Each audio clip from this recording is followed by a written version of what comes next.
Welcome back to Melon Kitchen, and a special welcome if you're new. I've got 3 delicious dinners to share with you today. Thanks for watching this What's for Dinner episode. Let's get into this. Dinner number 1 is a roast with mashed potatoes and gravy and carrots, and I cooked this in my Instant Pot.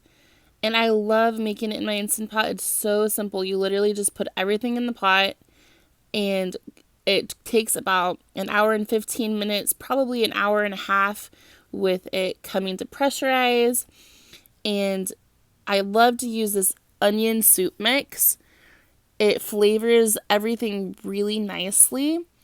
And if you don't like onion, I will say that it's not overpowering. I have friends that don't enjoy onion and they use it in the recipe, and it just has a real balanced flavor. So if you haven't tried it, I definitely recommend it. I like to use my little trivet down at the bottom so that the meat has something to sit on. You could cook it directly on the bottom as well. I haven't experienced burning it, but if you want to avoid just an extra precautionary of it not getting burnt, using the trivet is a great way to prevent that.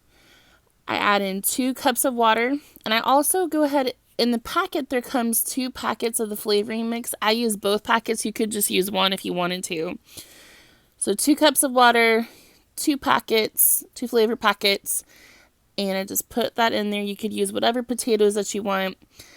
I will say that the little baby carrots get very well done. So if you wanted to have maybe a little bit more of a crunch with your carrot, I'd recommend using regular size carrots.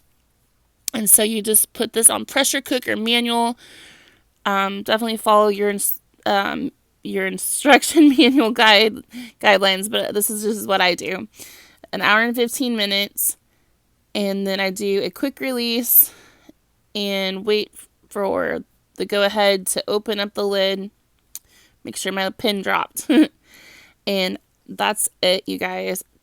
For gravy, I put the Instant Pot on saute, and I add in about 4 tablespoons of flour for that 2 cups of water flavor pack mixture that I had put in previously.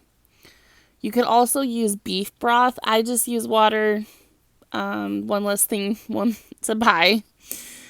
And then put it on saute high, bring it up to that simmer, and give it a good whisking.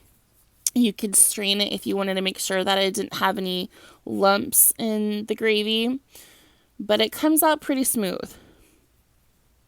Dinner never disappoints. It's so delicious, and it's comfort food. And if you haven't tried it yet, I definitely recommend it. Dinner number 2, I was trying something new. And a lot of times with tacos, I use chicken or beef. And today I made a vegetarian style with potatoes and some chayote. And this is a chayote squash if you're not familiar with it. It's really mild in its flavor. I added in some onion salt and some garlic salt. I love the Lawry's garlic salt. And I've been really enjoying this spicy Italian from Trader Joe's. I'm pleasantly surprised at how much I've enjoyed it. It really adds a lot of flavor. And then I'm grilling up some tortillas here with a poblano pepper. And I made these to where they were almost completely tender because I was baking them in the oven. I didn't want them too mushy. And then with the tortillas, they're easier to roll if you lightly fry them. And then I chopped up a little bit of the poblano to also stuff into the rolled taco that I was making to add in just a little more flavor. And these weren't too spicy. I wouldn't say that they're mild, but just kind of a mild medium maybe. So I just rolled them and put them into this little casserole dish. And I added some pepper jack cheese on top. And I baked them for about 25 minutes or so. And you could also brown the top of the cheese if you wanted. You could put on broil at the very end. I was just in a hungry mood. So I didn't do that. And then the extras, we ended up just eating them like they were, but you could put them in a soup. You could do a breakfast scramble with them. I added some extra toppings of some queso fresco, Mexican cheese, a little lime, Roma tomato, and avocado.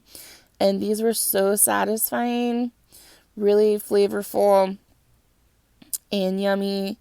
My kids even liked them.